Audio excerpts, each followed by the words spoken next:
So Jocat snuck this up on us, and I love you for it, sir. I love you indeed. Let's see what he got. With gamer subs. If you want to try out some tasty energy drink flavors, you can get some free samples, and they even ship worldwide. If you like it and want more, use the code Jocat for 10% off. Good on you, sir. Every now and then I get a little bit tired of being counted on to do complex tasks that involve more than it takes to eat a bowl of mushy cereal. In fact, I don't even feel motivated to hear what my allies need of me. I'm just gonna sit all the way over here, enjoying my Lucky Charms. Alone. And if things go wrong, I'll have to rely on the ever-reliable American method. I already see absolutely no negative consequences. Welcome to a crap guide to Final Fantasy. I miss these. I miss these.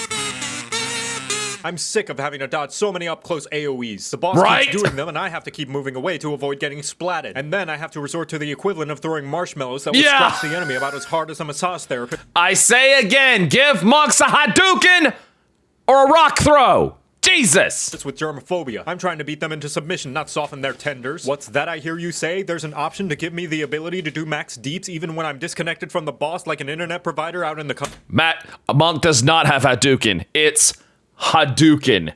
It's a shit Hadouken, and you know it is. Country? Of course there is. I was just getting to it, and I'll thank you not to interrupt me again. The physical range DPS, or just... Wait, what if stab but far away?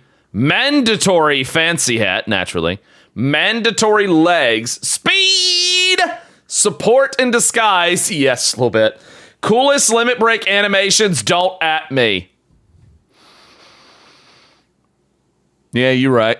Range for sure. Physically throwing my spleen into the splattering range of the near semi for long is the more mobile and forgiving cousin of the melee, and is the most important person in the party, since you are the least likely to get a commission in the end. And we thank you for providing such a valiant service, as there always needs to be someone in last place. Your role is all about keeping your uptime going, and although yes, every other role is also about trying to do that, you have absolutely no excuse for messing up. The gimmick of the range DPS is that you don't have to worry about any positionals or cast times and can run around the arena like an indecisive artist in a Hobby Lobby. You get to stay at a And it's so good.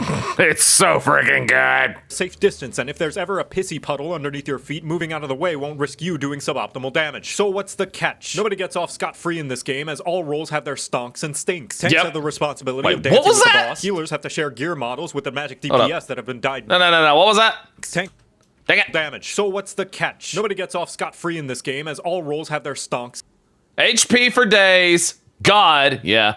Fashion. Estinian, B-Cat. Absolutely. Tanks have the responsibility of dancing with the boss. Healers have to share gear models with the magic DPS that have been dyed white, and you... Yeah, they do! Seriously. Yoshi P and the 14 team. I love the work y'all do on our clothing models and everything else.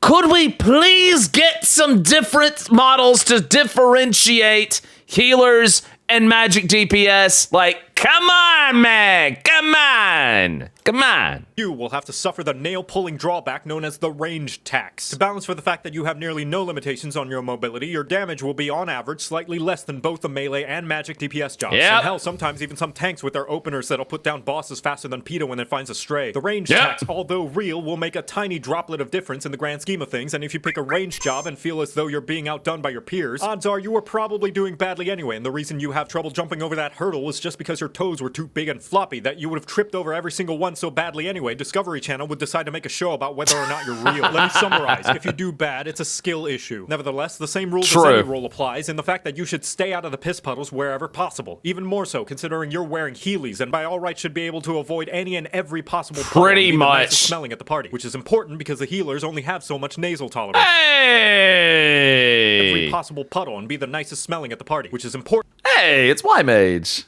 Look at that. Awesome. Because the healers only have so much nasal tolerance. Lucky for you, each range also has a bottle of perfume to spray that will at least mask the piss smell a bit. The final shared utility in the belt of the Black Man is the limit break, which although does not do as much single target damage as the melee, has the benefit of being able to hit multiple targets in a line like a really violent high-five surfer. The range roster is a trio of performers, each one skilled. Unfortunately, you will only very rarely ever see the ranged limit breaks because majority of the content is or majority of the content where the freaking limit breaks get popped is on like a raid boss or a trial or an EX.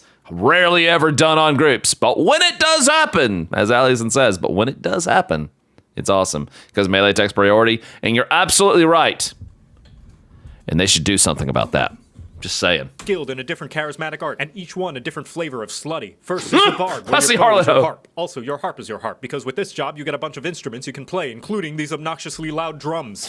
You are one of the few jobs with the endangered species known as the damage over time skill, and your main attack involves firing a single arrow repeatedly until a bigger, cooler arrow gets jealous and sometimes asks to be fired too. But not all the time, because it's not like it likes to be shot or anything. You also have a bunch of songs to play that will make everyone in the party hear a remix of their opening theme. And everybody knows when the opening kicks on, you deal more damage. Because you're the one playing them, you also get your own special benefits, you filthy, dirty performer, you. A song that sometimes lets you shoot more arrows when it feels like giving you some, a song that makes you shoot faster, and a song that lets you shoot more arrows when it feels like giving you some, but a little bit different. All this arpeggios to a crescendo into a grand finale where you fire a big ol' arrow. And if you play all your songs, you have the ability to face roll your piano and startle your party into doing even more damage. I said hit harder! Now hold on to those notes there, partner.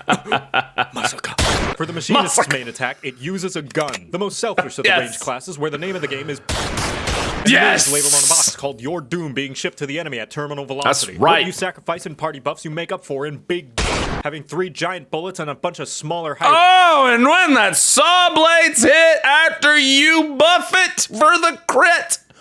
Oh, it's just orgasmic, Patsy! frequency bullets. Doing your normal 1, 2, 3 will get your gun very hot and bothered until it's riled up enough to rapid fire its red hot goodness. And if you make sure to toss your special toy into the mix, it can end in an explosive finish. Keep up that momentum, and eventually you can even invite your queen to join in the fun. Hey, I hear she's got multiple frequency settings. All this might make you feel like you're not contributing as much, but no need to be nervous. Lucky for you, this job comes with extra protection. But you are not some simpleton who can be won over by some flashy lights and pretty songs. I am. You want passion, romance, a partner who can live up to your standards. The dancer forgoes buffing the entire party or focusing on doing its own damage and instead picks one party member, one extra special, extra spicy, extra sexy partner in crime to give a super buff in damage in the form of 2 extra flashy minigames of Simon Says. And then you do a little bit of blending and sending the bodies flying. They're dying to birdies that give them birdies. And afterwards, it's just a matter of praying to RNGesus to bless your twinkle toes, because from there it's all so much RNG. Your rotation is a 1 and a 2 that can coin flip into a 3 and a 4, and both of those can coin flip into either a single target or AoE 5, which itself is a coin flip into a possible 6. Then once you're in rhythm, your species will kill them that dance in the wind like that million ribbons, and kicking and flipping their carrions into your allies so they can annihilate all that's left. Yay, now they're dead. And now you know how to play ranged. You're welcome.